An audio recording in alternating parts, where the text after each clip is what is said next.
Hi, Holly. Hello there. How are you? I'm fine, thanks. How are you? Very well. Am I the first one? You are, yes. I'm sitting here waiting, looking at the screen. Your name popped in. Yeah. So where are you in the I'm in, UK? I'm in dark and grey London, England. Okay. Very nice. Uh, Yeah, this is the first year. I try to get to England every year. This is the first year I haven't been able to go. I'm so bummed about that. yeah, circumstances not good, are they? Man, they are not. But you They are keeping busy not. there? I'm trying, I'm not nearly as busy as I used to be. And just like trying to, it's like a few months into the pandemic, musicians started to go, I have to diversify, and trying to figure, which is how the Honey Larks was born, Yeah, because we were all friends who have other projects that are full time, yeah. so we were hanging around and just kind of started doing it. So the kind of circumstances have forced this to happen in a way. You've had to react to the situation. Exactly right. And your combined history has taken me a whole morning to research. So Uh-oh. Hopefully you didn't find anything, that. no, on the contrary, it's been a revelation. I found lots of things out that I didn't know, and I guess it's all down to Betsy Brown at Blind Raccoon that this has all happened. Yes, and which as was a result of Jenny's band Moonshine Society, which is a huge band here around town, and Yeah,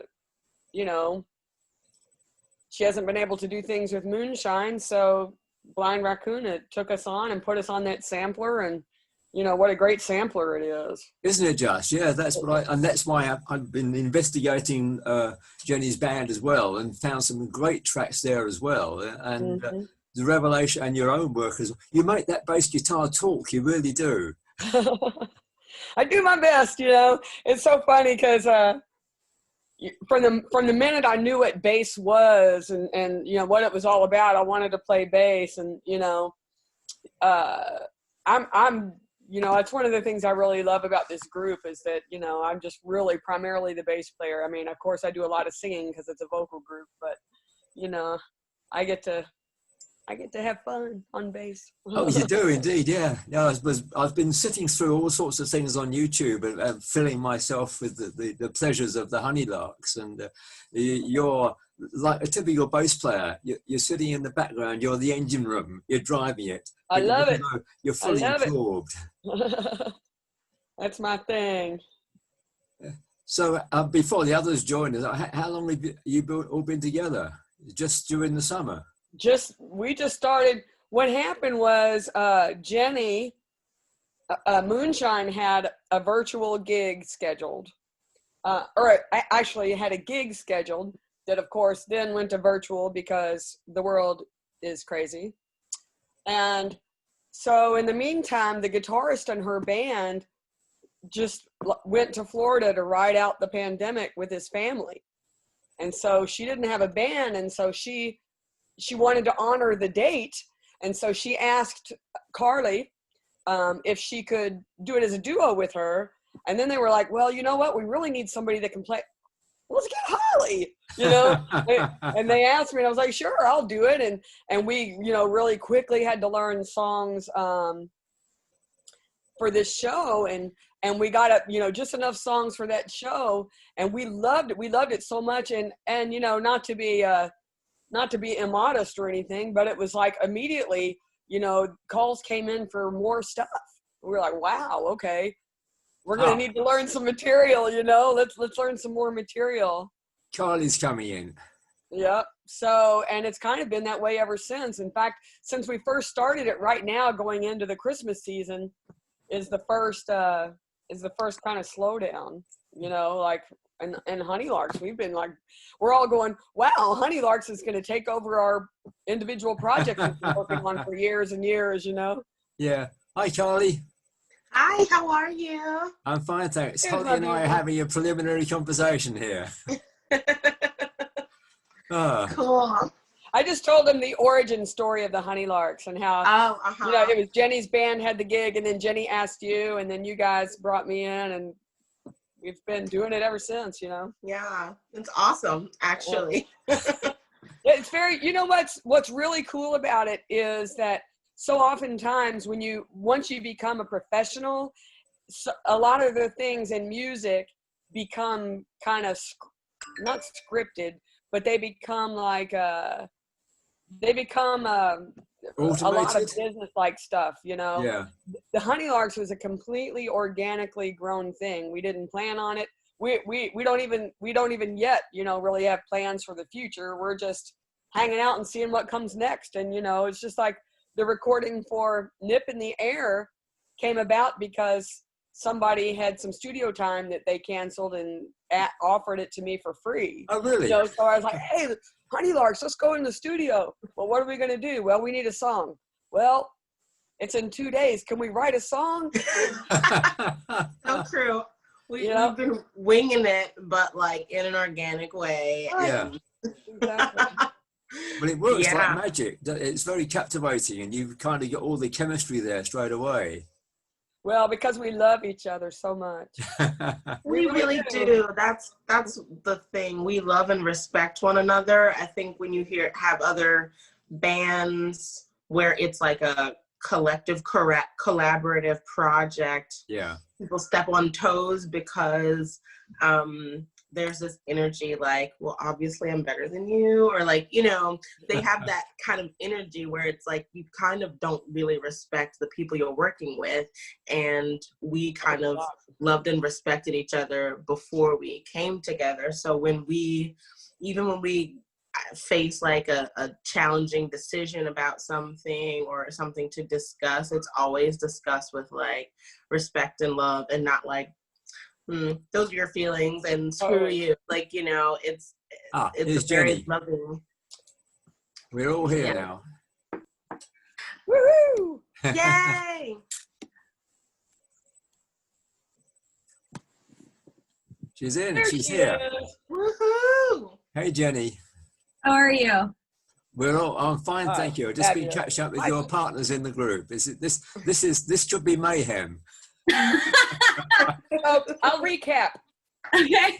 I gave him the origin story. Okay. And I left out the part about the virgin birth. I wasn't sure he was ready for that. And I went right from there to how we love and respect each other. And then you came on the live stream. Uh-huh.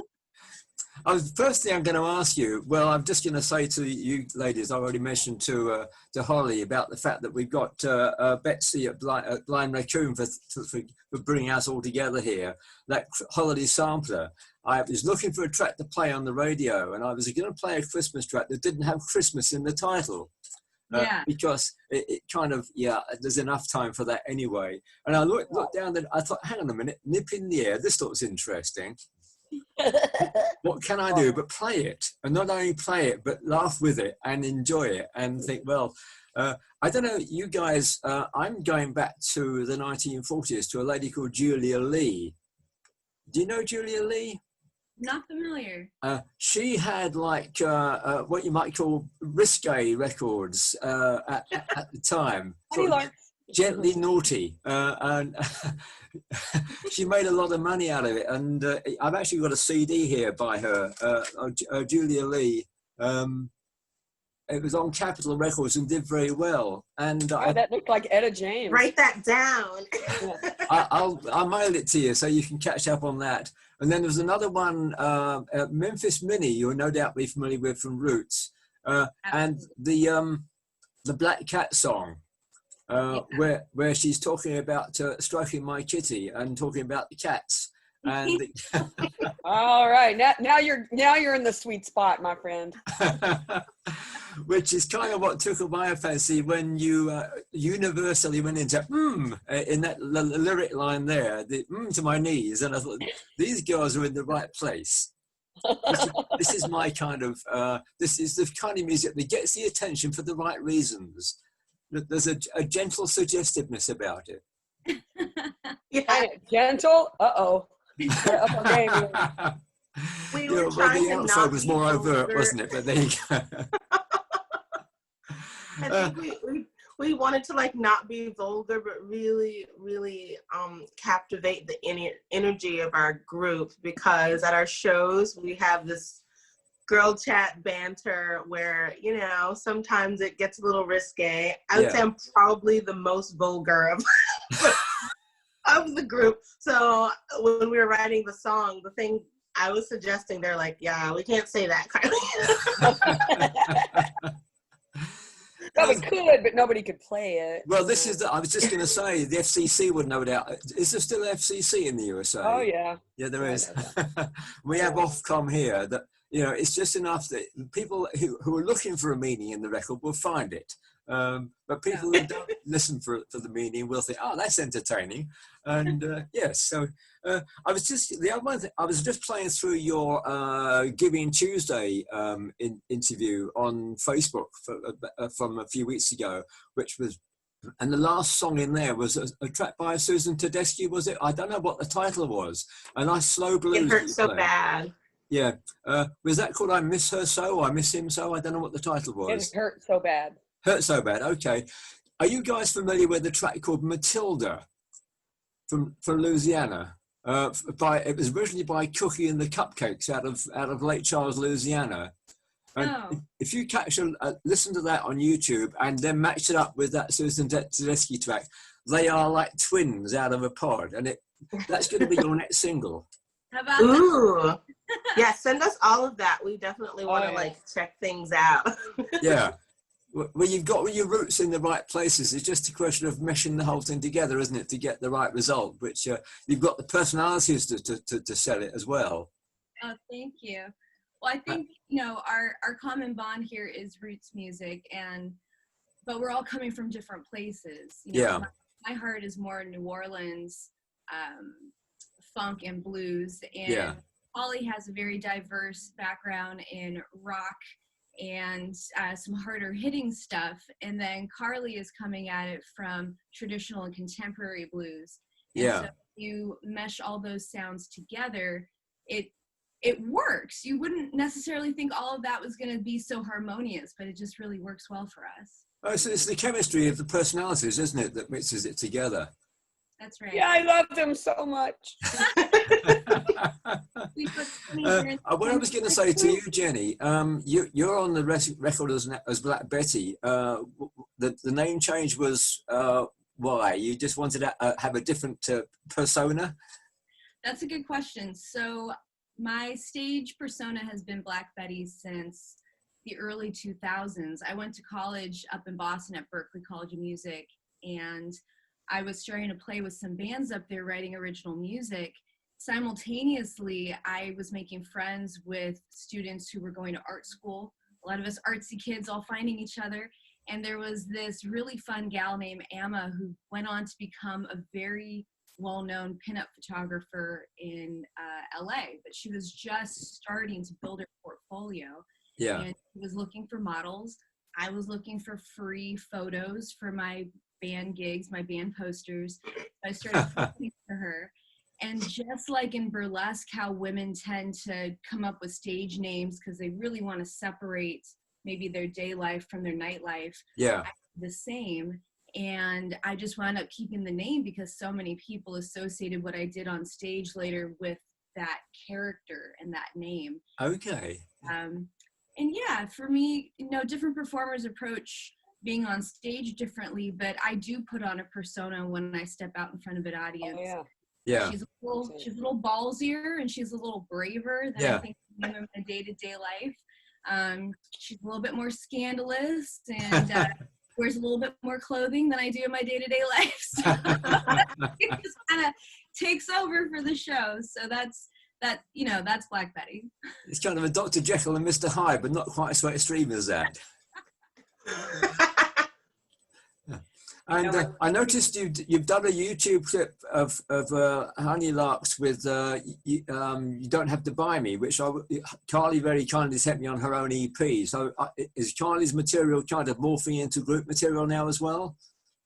We've all done that. You have? Yeah. A lot of the material has morphed into, you know, the Honey Larks versions of what we were doing, you know, more elsewhere.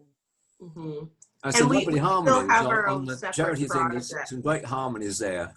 Oh. We What was try. that? The other thing that came out of the interview of your Giving Tuesday video snip was what you rightly said, as far as my perception is, that women writers tend to write songs which are more au fait with the woman's personality and the woman's way of life, that men folk probably, for obvious reasons, probably can't get into. There's never been a way of discovering how a woman works. It doesn't work that way. So there's a magic in how you manage to translate songs such as Jolene, that I've seen the clip of, into a Honey Larks kind of persona. This takes a lot of work, or this comes naturally to you? We sort of bring different arrangements to the group. We have like a group chat and a group email. And when we have a show coming up, we'll say like, hey, I really love this song. We even have a group Spotify, so we just like put the songs in the playlist and listen to it. And if one of us has been performing an arrangement of that, we present it to the group, and then it kind of morphs into,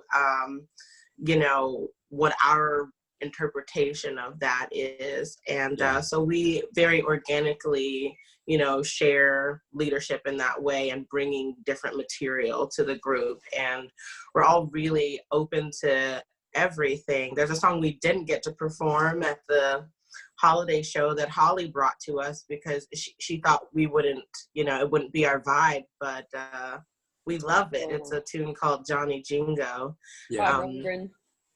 Yeah, and we love that tune. And so we're doing blues and roots, of course, but also open to putting our stamp on different arrangements of things too. Okay, yeah. Because on a one-to-one interview, this next question is kind of easier to answer, but on a group interview, less so. You each presumably have your own individual private life music tastes. That you listen to when you're relaxing, when you're even getting away from it. As great as the Honey Larks are, there must be a time you think, right, I want some Carly time, some Holly time, some Jenny time. Does this chemistry actually help you in bringing different styles of music for possible band use, or how does that evolve? Ooh, that's a good question. I think it certainly does. I mean, with each of us having diverse musical tastes, we're not always into the same exact things, but there's still a common thread that runs through the music that we wind up selecting. So I think it's nice that, I might be listening to, Dr. John or the Meters, and it doesn't mean I'm going to necessarily present those songs to the group, but I'm going to find things within that vibe and that musical universe that works for our sound. Yeah. And I think beyond that, even with the music that we listen to separately, we also enjoy celebrating people with a common message. So the balls, the attitudes, the unapologetic lyrics. And one of our first shows that we did was celebrating LGBT artists in blues, which there's so many of them, but it's never really talked about. And no, it isn't. Yeah. Openly celebrated, and we really felt that we're at a time right now where that should change, and maybe it's going to take 3 brassy, unapologetic women to do it. That was kind of like the platform that created it, and then the music that we listened to, bringing it together with that common thread, has created the show that I think we do now.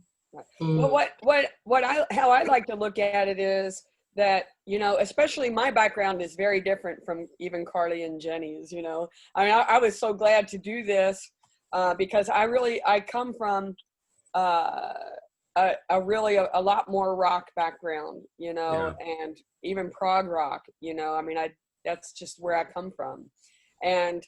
But the thing that's great about a group like this is when we get together and work out an arrangement of a song, the most important thing to us is this musical? How does this feel? What is the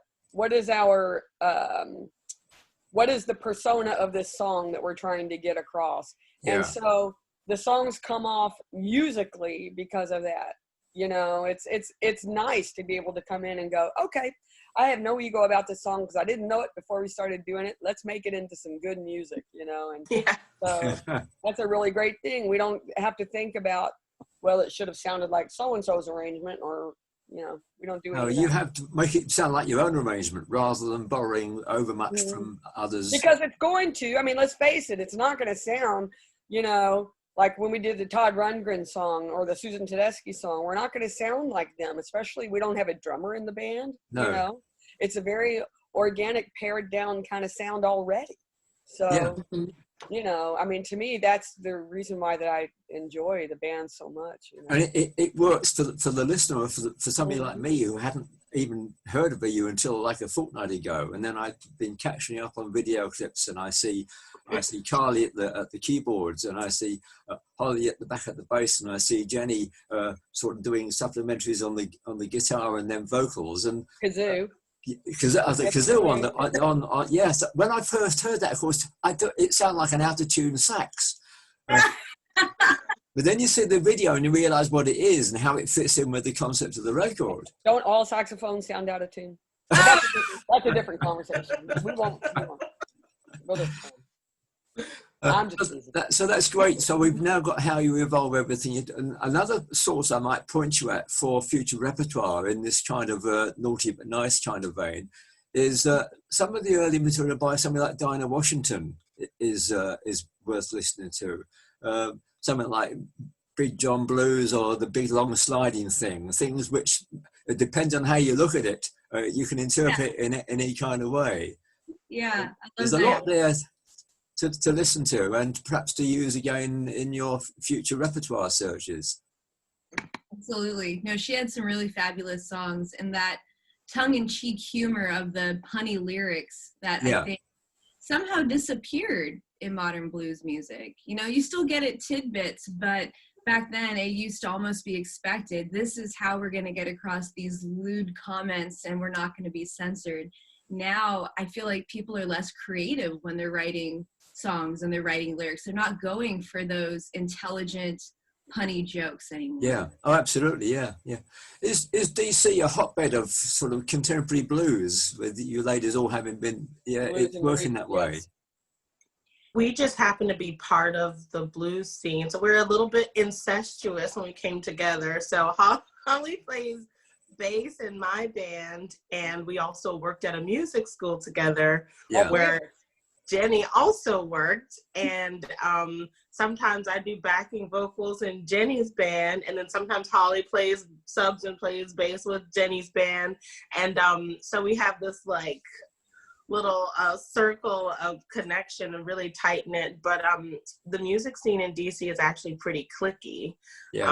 So you have little pockets where some of, you know, like the jazz scene and the blues scene are actually pretty separate, and you've got your little sprinkles of people who kind of vibe together. But for the most part, you know, we are part of a very tight-knit music scene, and the blues scene in particular, you know, varies between contemporary blues. Some people are doing like older traditional styles, and so Jenny brings like the funk New Orleans kind of like vibe to it, and I do more like traditional blues and soul blues, and but so there's a variety within the little music scene. There's like almost a parallel with the Toronto blues scene at the moment. I've interviewed 2 or 3 artists in the last few weeks on Zoom modeling. Now, people like Samantha Martin, who you may not have heard of. But there are 3 or 4 Canadian-based artists in Toronto who are really pushing blues from that area. And so there's a parallel with DC now with you guys, and it's promoting a music style which has become kind of diluted over the years. I see so much what they call now rock blues. This might fall into Holly's territory more. Whenever I get promos sent, often they're described as, and the first thing you hear on a rock blues record is a bang open chord guitar crash. And I thought, no, the first thing I do is hit the delete button. So the sophistication of your style actually brings it into the listener's ear, and then puts a smile on your face as well, which is what 3/4 what music's about, isn't it? Yeah, Right. no doubt. Mhm.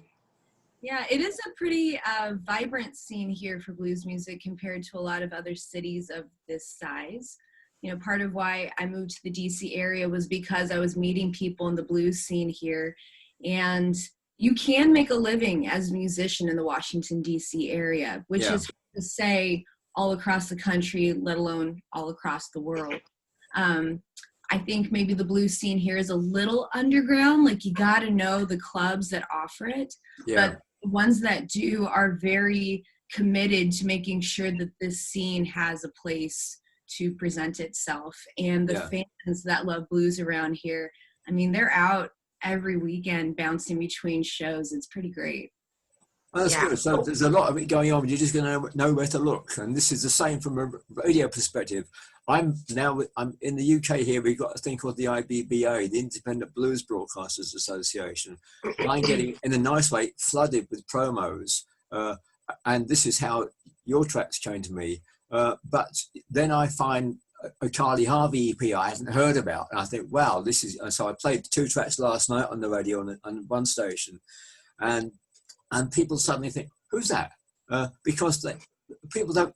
In the old days, when you had a record store, you'd go and flick through the browser racks and pick it, like behind me, as you can see, CDs, you just flick through and buy impulse. But now you've got to search for a record online. You don't see, unless Amazon throw up about a dozen also rans for you, how you find what you're not looking for by accident probably doesn't happen so much anymore. And the same with the live scene. You've got to know where to go to look for it. Is this still the case? Feels like it, right? I mean, how do you have thoughts on that? Well, it's so, the in the beginning of the internet, you know, way back when, you know, it seemed like it was going to be this great thing for musicians, because before, the conduit to get your music out to the world was very, very narrow, and you had to go through certain channels. But the problem now is that everybody in their basement is putting out, you know, crap. Yes.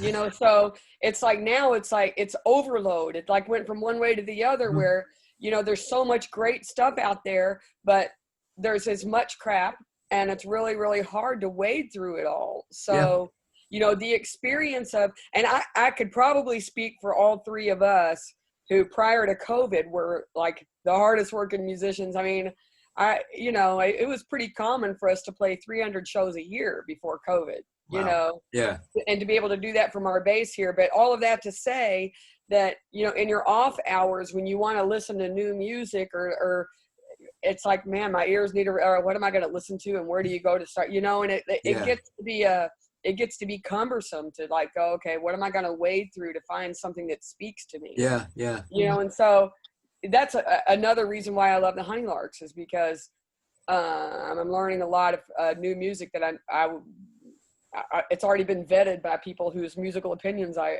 I trust. And so anyway, that's probably a long-winded way of saying that, yeah, the experience of looking for new music online actually pretty much for the most part sucks.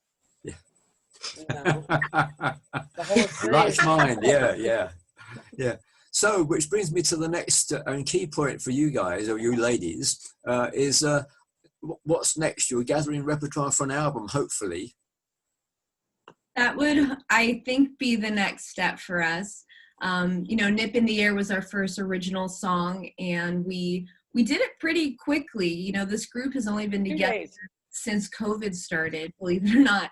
And but I think that once the holiday season is done, there's plenty of opportunity to continue writing songs that are not holiday tunes. And I could easily see us quarantining January, February, March, where it gets really cold here. Dismal. Yes. I say we go to Mexico and get a little, like, you know, little place and just like write for a few months, and, you know. Sounds like a plan. And you know what? Another thing that we want to do is we want to plan our big UK tour. Can you help us out with that? Yeah, for sure. Yeah. We have a radio base here. So, and then we've got the internet as well, which can help in that way. Absolutely. And what I'd like to do is get you three ladies up on the stage and just get a whole audience going, oh, when they hear the nip in the air. That's what we like to. Yeah, yeah.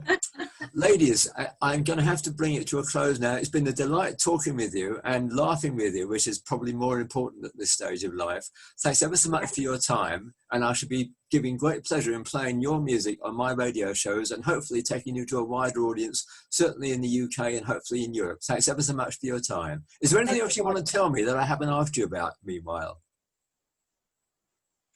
Carly?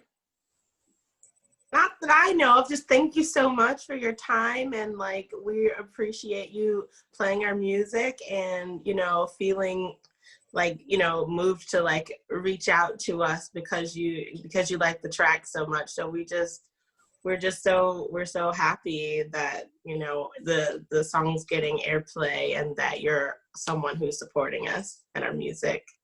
That's my pleasure. And I should be opening my show on, I do 3 hours on a Thursday night live and 2 hours on a Sunday morning pre-record.